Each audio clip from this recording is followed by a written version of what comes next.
समाजामध्ये तेढ निर्माण करणे योग्य नाही। ईदला कोणाचा विरोध नसतो, ईद ही मानवलीच पाहिजे, पण गोवंश हत्या करून कुठली ईद मानवलं जाऊ नये अशी या ठिकाणी आमची सूचना है।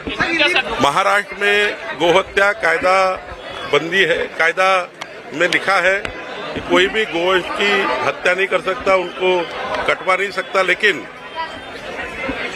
किसी ने बयान किया है, मुझे आपने बताया कि हम करेंगे ही, तो मुझे लगता है कि महाराष्ट्र की सरकार, हमारी सरकार इतनी कमजोर नहीं है कि ईद के दिन, ईद मनाना ठीक है लेकिन ईद के दिन कोई गोवंश काटेगा और गोवंश के बछड़े को काटेंगे, ये यहाँ मंजूर नहीं है।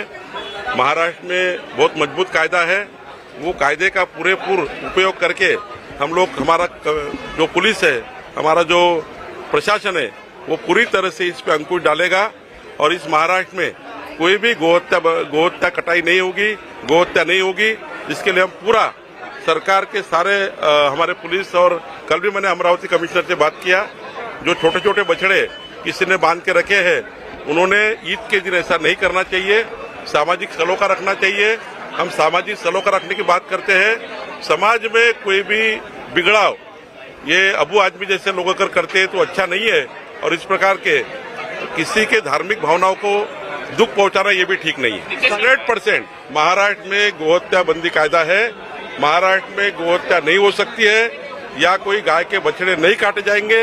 इसके लिए सरकार पूरी तरह से काम करेगी, हमारी सरकार पूरी तरह से इसके लिए काम करेगी, हमारा प्रशासन काम करेगा। पण त्या धर्माला, आपापल्या धर्मातला त्या ठिकाणी सण साजरा करण्याचा अधिकार आहे, पण या ठिकाणी मी वारंवार सांगेल, गोहत्या करणे या राज्यामध्ये आम्हाला मान्य नाही।